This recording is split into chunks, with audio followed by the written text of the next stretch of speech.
Imagine a house so haunted, it inspired one of the most terrifying movies ever made, The Conjuring. But what if I told you, right now, in 2025, that same house isn't just haunted by ghosts, it's haunted by secrets. At exactly midnight, a mysterious fire ripped through the barn on the property.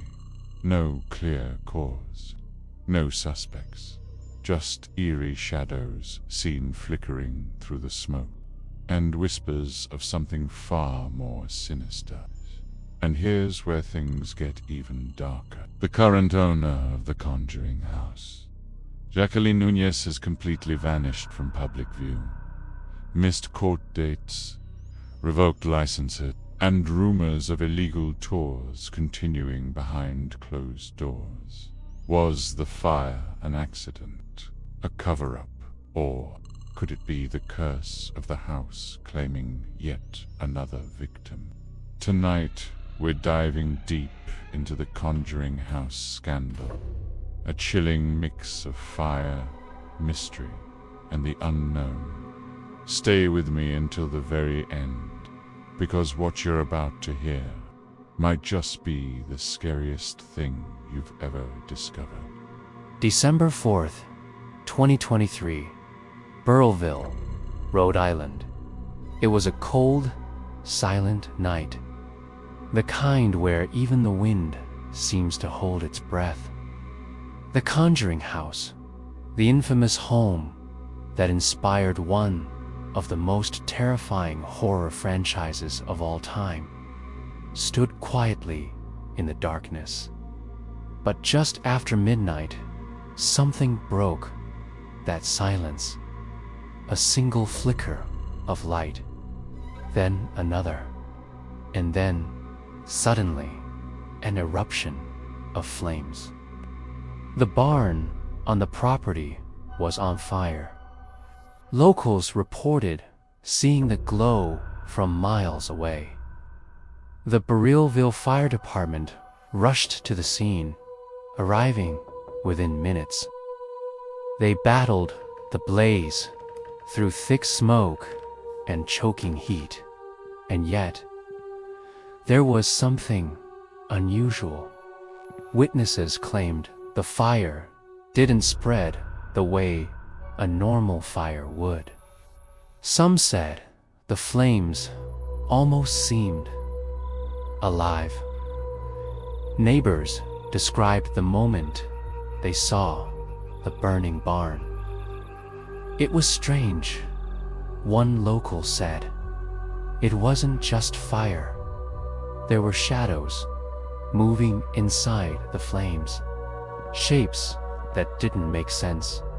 The fire was eventually contained before it reached the main house, but questions began spreading immediately. What caused this fire? Why the barn and not the house itself?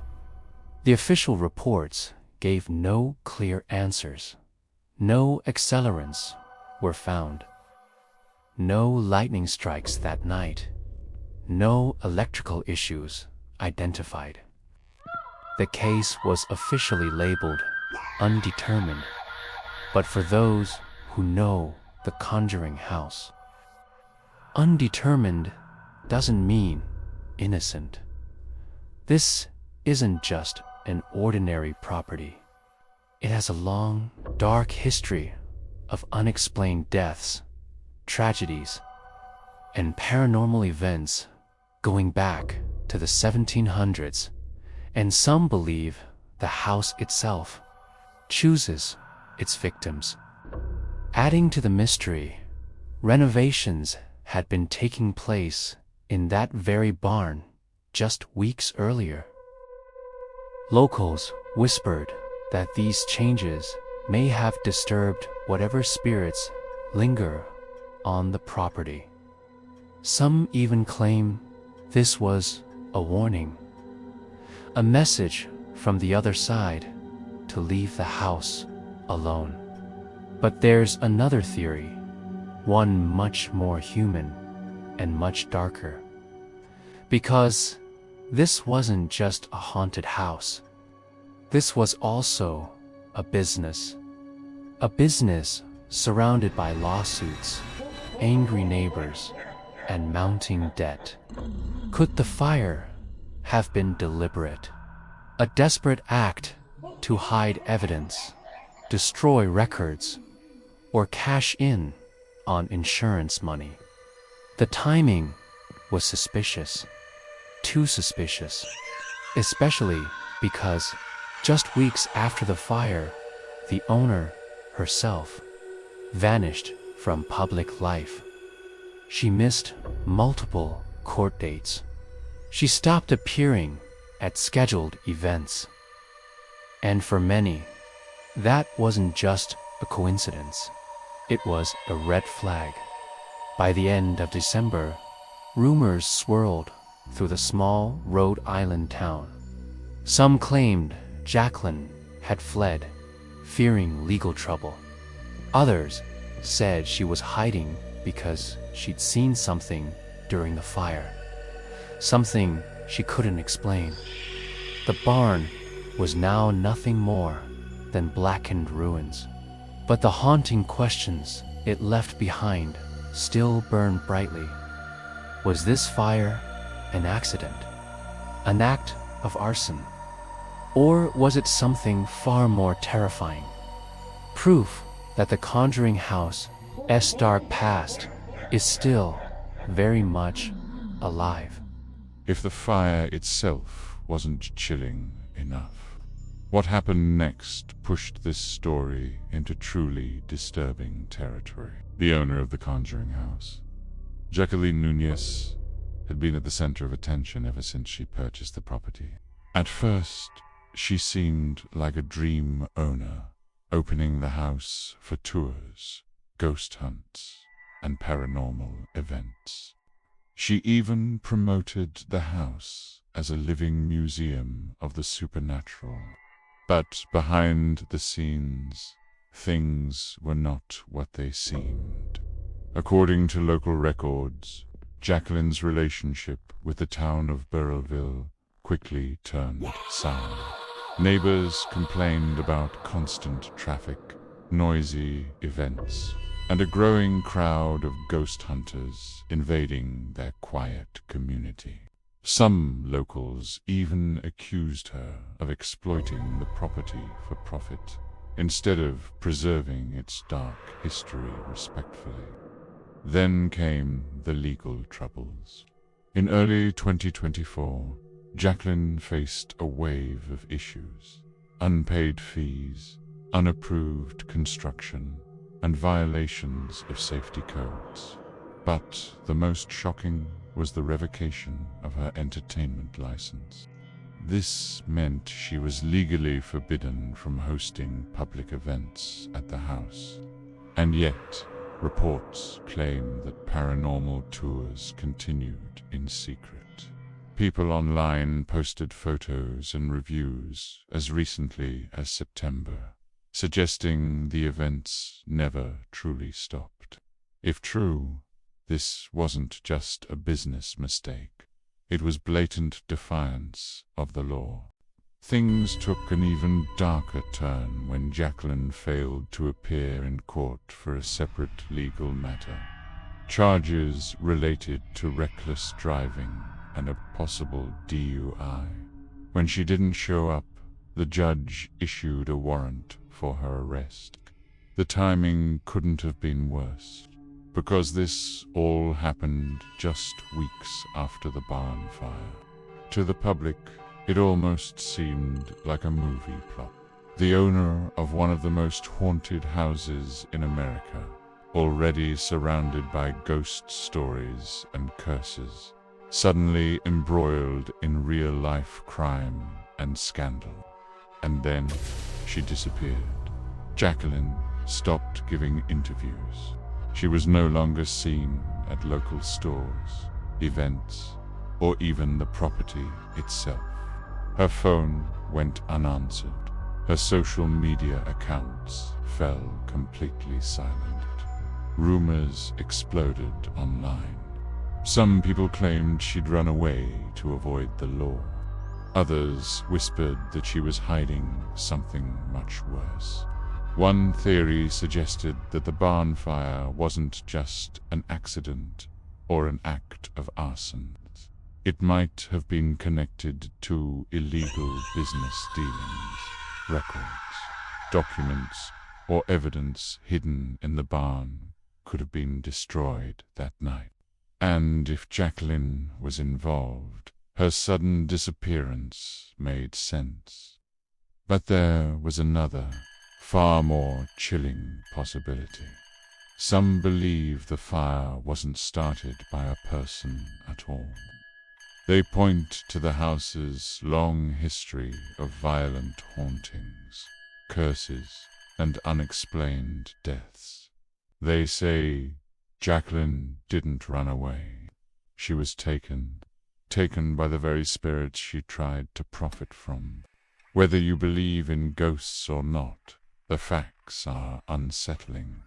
A fire with no known cause, a missing owner facing mounting debts and lawsuits, and a house with a reputation for swallowing those who get too close. As Halloween approaches, the property is now set to go to foreclosure auction, and many are asking a terrifying question. Who would dare to buy a house with this kind of darkness hanging over it? But before we explore the future of the Conjuring House, we need to look at the past. Because if history has taught us anything, it's this. Sometimes the scariest horrors aren't the ones we see in movies. They're the ones hiding in plain sight, right in our own reality. 2 months have passed since the barn fire and the owner's mysterious disappearance. And yet, the questions surrounding the Conjuring House have only grown darker. The property now stands in eerie silence. The once lively tours have ended. The barn remains a pile of charred wood and ash, and the house itself. Some say it feels different now, as if it's waiting. But what exactly is it waiting for? That depends on which theory you believe.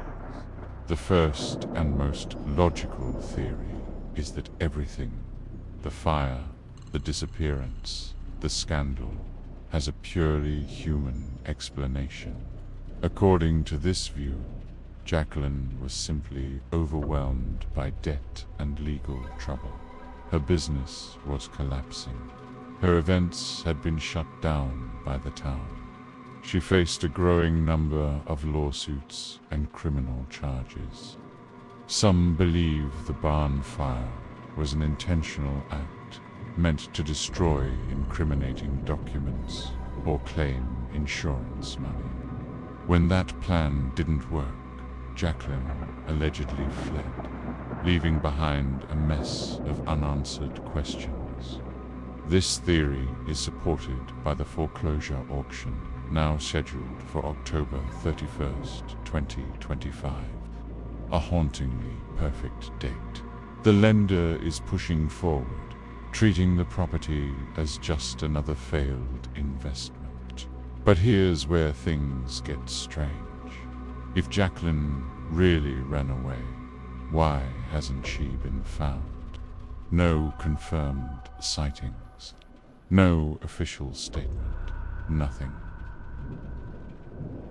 The second theory is far more chilling and far harder to prove. Throughout its history, this house has been tied to violence and tragedy.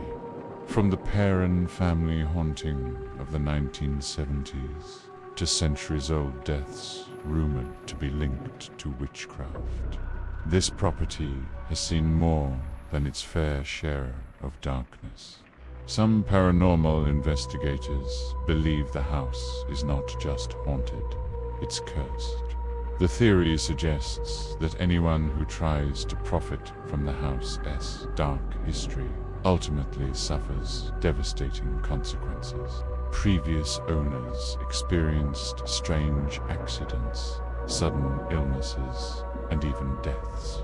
Was the barn fire a supernatural warning? A message to stop disturbing what should be left alone? Supporters of this theory point to eerie sightings reported the night of the fire. Strange figures moving in the smoke, voices heard where no one was present, and even ghostly shapes captured in photos. To them, this wasn't just a coincidence. It was the house striking back and Jacqueline's disappearance. Some whisper that she didn't leave willingly. She was claimed by the house itself. Then there's the third theory, one that mixes reality with conspiracy. This theory suggests that powerful people are involved. Investors, local officials, maybe even paranormal celebrities with stakes in the property. The barn fire, the legal battles, even Jacqueline's vanishing act, all part of a carefully crafted plan to control the narrative. Think about it. The Conjuring House isn't just a home. It's a brand, a money-making machine connected to movies, books, tours, and merchandise. What if someone wanted to erase Jacqueline from the picture entirely and take control for themselves? As Halloween night approaches, the property will once again go up for sale. Crowds will gather, bidders will place their offers, and somewhere, whether in this world or another, the house will choose its next victim.